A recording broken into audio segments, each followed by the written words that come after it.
네트워크, 이런 네트워크 마케팅이 사회적 인식이 좋았다면 아마 여기 앉아 계실 분은 몇 사람 없을 거예요. 삼성, LG, 현대가 다 잡숫고 얼마나 식욕이 좋은 기업들입니까? 어제 경제신문을 봤더니 모 재벌회사가 주유소까지 한다 그러더라고요. 주유소까지. 그런데 이렇게 좋은 시장을 그 재벌회사가 가만 놔뒀겠어요? 아마 여기 앉아있는 사람 전부 다 서울대학 출신들일 거예요. 그런데 마침 사회적 인식이 나빴기 때문에 그래도 서민들에게 이 자리가 돌아온 겁니다. 그런데 저는 경제학 공부를 했기 때문에 현재 인간이 만든, 인류가 만든 경제 체제 중에 가장 좋은 것은 우리가 살고 있는 자본주의 시장 경제 체제입니다. 사회주의 계획 경제 체제는 다 망했어요. 소련이 망하면서. 몇 개 남았지만 그건 완전히 거지 국가들이고. 그런데 이 자본주의 시장 경제 체제에 문제가 없냐 하면 문제가 많아요. 가장 큰 문제가 고용 문제와 소득 분배 문제입니다. 그리고 점점 인간의 수명이 늘어나니까 노후를 국가나 사회가 어떻게 보장할 것인가 하는 문제예요. 지금 프랑스 난리죠. 점점 수명이 길어지니까 연금 기금이 고갈나니까 프랑스 정부가 정년을 2년 늦추고 연금을 2년 늦추자. 그러니까 정년을 62세로 하고 연금을 67세부터 줘. 지금 65세까지부터 주거든요. 그러니까 퇴직한 사람들이 어떡하겠어요? 전부 반대하죠. 학생들까지 다 반대하죠. 그만큼 지금 노후 경제 문제와 고용 문제, 소득 분배 문제가 심각합니다. 우리 사회도 마찬가지예요. 계속적으로 나오는 게 구조조정, 정년퇴직자, 그다음에 청년 실업 이런 문제가 나오는데 그걸 해결할 뾰족한 방법이 없어요. 얼마 전에 우리 이명박 대통령께서 일자리 나누기를 제안하셨습니다. 일자리 나누는 게 뭐냐 하면은 지금 하루에 8시간 근무하는데 그렇게 근무하지 말고 6시간 근무하고 2시간은 실업자에게 주자. 그런 말이에요. 지금 프랑스가 그렇게 하고 있거든요. 그러면 점점 나누면 어떻게 되겠어요? 하루에 4시간만 하고 봉급 절반 받아가고 4시간은 실업자에게 주라. 이렇게 될 날이 올지도 몰라요. 하여간 그렇든 저렇든 왜 고용 문제가 이렇게 해결이 안 되냐 하면은 과거에 노동집약적 경제발전 그리고 자본집약적 경제발전이 이루어질 때는 공장 뚝딱뚝딱 지으면 고용이 늘어났습니다. 그리고 고용이 늘어나면 당연히 임금이 나가니까 소득 분배 문제가 괜찮아요. 그런데 지금은 기업의 생산이 늘어나더라도 기술집약적인 생산, 성장 그리고 자본집약적인 성장이 이루어지기 때문에 기업의 생산은 늘어나는데 고용은 늘어나지가 않아요. 전부 자동화를 하니까 그래요. 자동화를 하니까 이건 선진국들의 공통적인 문제입니다. 우리나라도 공통적인 문제예요. 그래서 이런 문제에 대해서 관심을 가지고 있었는데 이 고용 문제와 소득 분배 문제를 어떻게 해결할 것인가 하는 문제, 이 두 가지 문제는 경제학을 하는 사람이면 전부 다 고민하고 있습니다. 그런데 싸움만 하지 경제학자들이 이건 제3의 길로 가야 된다 이렇게 싸움만 하지 도대체 제3의 길이 무엇이냐 해서 영국의 사회학자인 앤서니 기든스 교수가 제3의 길이라는 책을 냈는데 그걸 찬성하는 사람 반대하는 사람 두 패로 갈라져서 열심히 싸움만 하고 앉아 있어요. 된다 안 된다. 그런데 마침 우리 애터미의 박원길 회장이 경제연구소장을 맡아달라고 해서 제가 조사를 해보니까 이 두 가지 문제를 한꺼번에 해결할 수 있는 방법으로 사업을 하고 있더라고요. 그리고 사훈을 보니까 영혼을 중요시한다. 그리고 믿음의 굳게 선다. 뭐 이렇게 돼 있어요. 그래서 이게 무슨 사업만 보면은 어디 산중에 수도단체 같은 비슷한 이런 집단이 아닌가. 진짜로 근데 그렇게 하고 있더라고요. 그래서 그러면 내가 좀 더 이 회사가 현대 경제 문제 그리고 또 우리나라의 경제 문제 이것을 어느 정도 도움을 주는 그런 회사로 발전할 수 있도록 내가 옆에서 조언을 해주겠다 해서 이 자리를 맡게 됐습니다. 일반적으로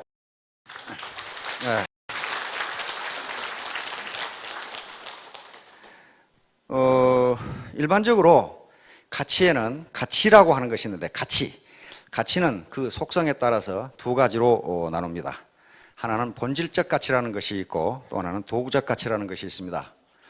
본질적 가치라는 것은 그 자체가 목적이 되는 가치를 본질적 가치라고 부릅니다. 예를 들면 인간, 생명, 사랑, 진선미, 믿음, 긍휼 또는 자비 그런 것들, 그 다음에 또 겸손, 행복 이런 것들이 전부 다 본질적 가치입니다. 이것은 본질적 가치는 매우 장기적인 가치이고 동서고금을 막론하고 그리고 종교나 피부색에 관계없이 그것은 가치 있는 것이다, 그렇게 인식하는 게 본질적 가치라고 생각하면 됩니다. 그런데 도구적 가치라고 하는 것은 자기에게 이익이 되기 때문에 추구하는 가치를 도구적 가치라고 부릅니다. 예를 들면 돈, 권력, 재산, 호의호식, 편안함, 경제성, 효율성, 이런 것들이 전부 다 도구적 가치입니다. 그런데 이러한 도구적 가치는 주관적 가치이고 단기적 가치입니다. 다시 말하면 또 사람에 따라서 그 가치를 전부 다르게 평가합니다. 예를 들어서 어떤 사람은 호의호식하고 잘 먹고 잘 사는 걸 매우 높이 평가하는 반면 성직자나 철학자나 수도자들은 그걸 매우 가치 없는 것으로 평가합니다. 따라서 이 도구적 가치는 한 사람에 따라서 다르고 사람마다 다 달라요. 같은 사람이라도 어떤 때에는 돈이나 권력, 지위, 그리고 호의호식을 매우 높게 평가하다가도 나이가 들면은 다 그런 거 필요 없고 이렇게 되는 수가 있어요. 자, 그런데 여러분들이 금방 앞에 사운을 낭독을 하셨는데요. 이 애터미의 사운은 전부 본질적 가치로 되어 있습니다. 영혼, 인간, 믿음, 겸손, 그렇게 되어 있어요. 다시 말하면 본질적 가치를 추구하는 수단으로서, 다시 말하면 도구적 가치로서 애터미는 경영활동을 한다, 그런 의미입니다. 따라서 애터미가 여러분들에게 제공해 드리는 것은 도구적 가치를 제공해 드립니다. 그 도구적 가치가 뭐냐 하면은 절대 제품과 절대 시스템이라고 하는 도구적 가치예요. 그러니까 이 도구적 가치를 애터미는 여러분들에게 제공해 주고 본질적 가치를 실현하도록 하는 겁니다. 애터미가 궁극적으로 추구하는 본질적 가치는 균형적인 삶이라고 하는 본질적 가치입니다. 그 균형적인 삶을 사는 데 있어서 반드시 이 도구적 가치가 필요하다는 거예요. 애터미가 말하는 균형적 가치는 균형적 삶은 경제적으로 자유롭고 그리고 배우고 싶은 것을 배우고 또 내 가족, 내 이웃을 사랑하고 그리고 사회에 공헌하는 삶, 내 중심에 잘 먹고 잘 사는 삶이 아니고 그것을 초월해서 사회에도 공헌하는 삶, 이것을 균형 잡힌 삶이다, 이렇게 정의하고 있는데 이것을 실현하기 위한 도구적 가치로 애터미는 여러분들에게 절대 제품과 절대 시스템을 제공해 드립니다. 이 절대 제품과 절대 시스템이 무엇인가 하는 것은 뒤에 박항길 회장님과 다른 강사가 자세하게 설명을 해드릴 겁니다. 그러면 절대 제품과 절대 시스템이라는 도구만 있으면 성공하느냐? 네버, 절대로 그렇지 않습니다. 사업자 자신이 자기 스스로 절대 시간이라고 하는 투자를 하지 않으면 절대로 성공할 수가 없습니다. 가만히 앉아서 성공하는 법 없어요. 세상에 공짜는 없다고 그럽니다. 감나무에 감이 주렁주렁 열렸는데 공시야 떨어져라 하고 감나무 밑에 입 벌리고 있어봐야 떨어지지가 않는다, 그 말이에요. 떨어지기도 하죠. 그러나 하필 입으로 안 떨어지고 눈으로 떨어지는 수도 있어요. 감나무에 주렁주렁 열린 맛있는 감을 따 먹으려면 사다리를 타고 올라가서 따야 되지. 그 밑에 자빠져 누워 있어가지고는 감을 먹을 수가 없다는 거예요. 바로 애터미가 제공하는 절대 제품은 감나무에 주렁주렁 열린 감이고 애터미가 제공하는 절대 시스템은 사다리입니다. 사다리를 올라가는 것은 누구도 대신해 줄 수 없고 자기가 직접 올라가서 따야 됩니다. 사다리를 올라가는 수고도 나는 않겠다. 그는 뭐 하는 수 없죠. 평양감사도 제 싫으면 그만이라는데. 그런데 사다리를 올라가려고 그러니까 자꾸 바지가랭이를 잡아다니는 놈이 있어요. 못 올라가게. 자꾸 잡아다녀. 그게 뭐예요, 그게? 자꾸 바지가랭이를 잡아다니는 놈. 그게 자존심이라고 하는 거예요. 자존심이 자꾸 잡아다녀. 그 자존심의 근거는 주로 과거에 있습니다. 과거. 내가 서울대학 나왔는데 말이야. 나를 리크루팅 하려고 한 놈 보니까 말이야. 이 하파리 대학 나왔는데 내가 그래도 서울대학 나왔는데. 그리고 내가 그래도 말이야 이 고급 대기업의 간부였는데 말이야. 부장 차장이었는데 저 허접한 사람들하고 내가 사업을 해? 내 굶어 죽었으면 죽었지. 그럼 굶어 죽어야지. 하는 수 없어요, 그건. 야, 이래봬도 말이야 내가 고급 공무원이었는데 여기 와서 이런 일을 해. 그 과거가 자꾸만 잡아다녀. 못 올라가게. 자꾸만 잡아다녀. 그 과거를 떨쳐버리지 않으면 그 자존심이라는 자꾸 바지가랭이를 잡아다니는 걸 떨쳐버리지 않으면 사다리에 올라갈 수가 없습니다. 그 감이 있어도 가만히 보고 있을 수밖에 없어요. 그래서 신화에 보면은 기회의 신이라고 기회의 신이 나옵니다. 그 신 이름은 카이로스예요. 올림포스 최고 권력자인 제우스 신의 아들입니다. 그런데 카이로스라고 하는 기회의 신은 어떻게 생겨먹었냐 하면은 앞에는 머리숱이 굉장히 많고 뒤는 대머리로 생겨 있고 다리와 등에는 날개가 돋아 있고 그리고 빨개 벗고 있습니다. 한쪽 손에는 저울을 들고 있고 한쪽 손에는 칼을 들고 있고 그렇게 되어 있습니다. 그리고 카이로스의 팔 뒤꿈치는 항상 들려 있습니다. 왜 그렇게 생겼냐 하면은 빨개 벗고 있는 것은 모든 사람이 빨리 발견할 수 있도록 빨개 벗고 있는 것이고 앞머리에 숱이 많은 것은 기회가 자기 앞으로 오면 움켜 잡으라고 그렇게 앞머리에 숱이 많게 되어 있습니다. 뒷머리가 머리털이 하나도 없이 대머리로 되어 있는 것은 일단 놓친 놈은 절대로 잡지 못하도록 뒷머리에 머리가 없고 다리와 등에 날개가 돋쳐 있는 것은 기회를 놓친 놈이 잡으러 오면 빨리 도망가라고 그렇게 되어 있다고 합니다. 한 손에 저울을 들고 있는 것은 이것이 기회인지 아닌지 빨리 달아보라는 것이고 한 손에 칼을 들고 있는 것은 기회라고 생각되면 칼같이 결단하라는 그런 의미라고 합니다. 그래서 기회는 왔을 때 잡아야지 이미 지나가 버린 다음에는 기회를 잡을 수가 없습니다. 애터미는 여러분들에게 부자가 될 수 있는 또는 성공할 수 있는 기회를 제공해 드리는 것이지 부자를 만들어 주지는 않습니다. 감을 달게 만들어 놨고 그 감나무에 올라갈 수 있는 사다리를 제공해 주는 거지 직접 올라가서 감을 따주지는 않습니다. 그렇게 할 수가 없어요. 자기가 해야 되는 거예요. 자기가. 제가 사관학교 교수로 있을 때 어떤 도시에서 세미나를 한 적이 있습니다. 그 도시발전 문제에 대해서 세미나를 했는데 세미나가 끝나고 그 도시 간부들 그러니까 공무원들하고 같이 식사를 하면서 이 도시에는 그 도청 유치위원회 같은 것이 없느냐. 그 당시 도청을 이제 옮기면서 각 도시에 자기 이 도시로 도청을 유치하려고 그 위원회가 구성해서 활발하게 활동을 하고 있어요. 근데 그 도시는 조용해요. 그래서 이 도시는 그런 거 없느냐 그랬더니 있대요.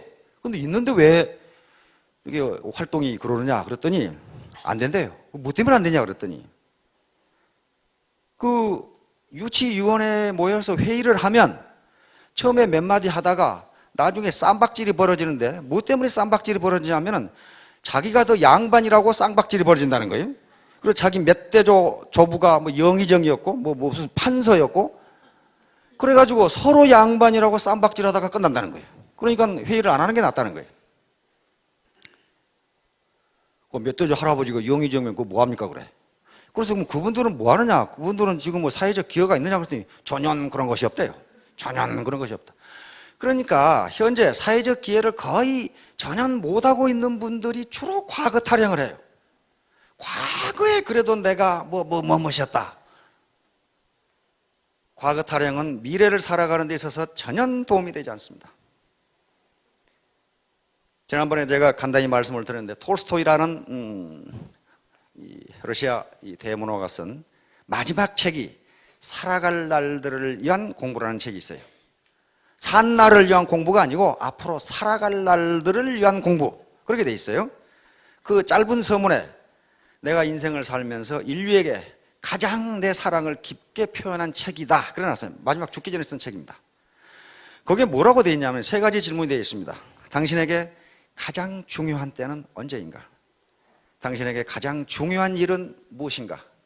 당신에게 가장 중요한 사람은 누구인가? 이렇게 세 가지 질문이 되어 있어요. 톨스토이는 뭐라고 대답하냐면은 당신에게 가장 중요한 때는 바로 지금이고 당신에게 가장 중요한 일은 바로 지금 당신이 하고 있는 일이고 당신에게 가장 중요한 사람은 바로 지금 당신이 만나고 있는 사람이다. 이렇게 현재를 중요시하지 않고서는 미래의 삶이 과거와 똑같이 된다는 거예요. 고등학교 때 공부 잘하는 학생을 보면 제 시간에 제 공부합니다. 영어 시간에 영어 공부, 수학 시간에 수학 공부, 국어 시간에 국어 공부해요. 근데 공부 못한 놈은 수학 시간에는 꼭 밑에다가 영어책 놓고 보고 있어요. 영어 시간에는 수학책 놓고 보고 있고, 제 시간에 제 일을 안 해요. 돌스토이의 말에 따르면 여러분들에게 가장 중요한 시간은 지금이고, 중요한 일은 지금 강의를 듣는 일이고, 가장 중요한 사람은 강사이고, 강사에게 가장 중요한 사람은 바로 여러분들입니다. 새벽같이 오셔가지고 졸리는 분들도 많을 텐데, 하버드 대학 도서관에 가면은 오늘 흘린 침은 내일 흘릴 눈물이다 이렇게 돼 있어요. 하버드 대학생들은 머리가 나쁜 사람인지 압니다. 뭐 때문에 침을 흘리는지는 모르겠지만 하여간 현재가 가장 중요합니다. 과거가 중요한 게 아닙니다. 과거 내가 뭘 했든, 저도 사회적으로는 그래도 꽤나 목에 힘이 들어가는 사람들과 많이 알고 지냅니다. 공직을 한 40년 하다 보니까. 그러나 그게 그렇게 중요한 게 아니에요. 제 사명은, 또 제가 사명으로 삼고 있는 것은 이렇게 어려운 사람들, 직장을 구하려고 해도 구할 수도 없는 사람들, 이것저것 해보지만 맨날 망해가지고 빚만 있는 사람들, 그런데 앞으로 살 날은 창창한 사람들, 이걸 어떻게 조금이라도 도와주느냐. 왜냐하면 저는 이 국가로부터 40여 년 혜택을 받았으니까 그거 이제 베풀고 가야 될 거 아닙니까? 근데 이 중에 혹시 내가 게을러서 그랬다 그런 사람 없을 거예요. 뼈 빠지게 일했는데 안 된다. 그것은 여러분들이 무능하거나 게을러서가 아니고 재수가 없었기 때문입니다. 그 재수는 바로 환경을 이야기합니다. 이런 시스템을 만나지 못해서요. 아까 이도구 총장님께서 말씀하시기를 17년간 네트워크를 했는데 지하 17층을 만들었다 이렇게 됐단 말이에요. 땅굴을 계속 파고 들어갔어요. 그것은 이도구 총장이라는 양반이 게을르게 일했다거나 무능하다거나 그래서 한 게 아니고 재수 대가리 없이 그런 네트워크를 만나서 그러는 거예요. 재수 대가리 없이.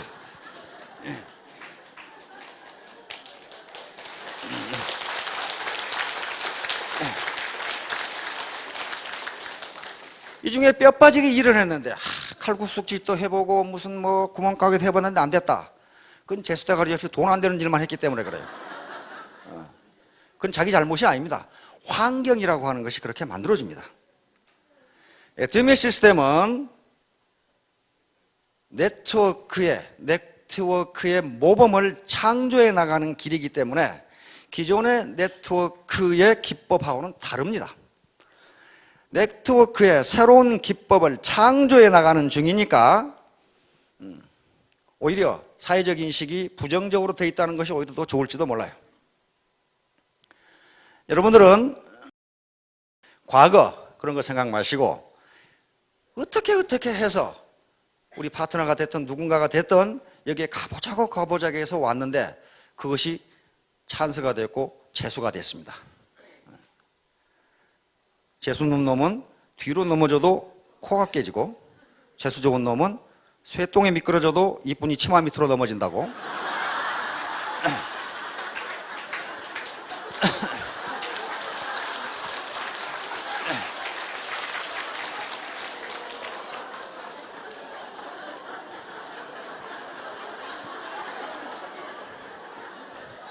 여러분들은 재수 좋게도 어떻게 끌려서 애터미 치마 밑으로 넘어졌습니다.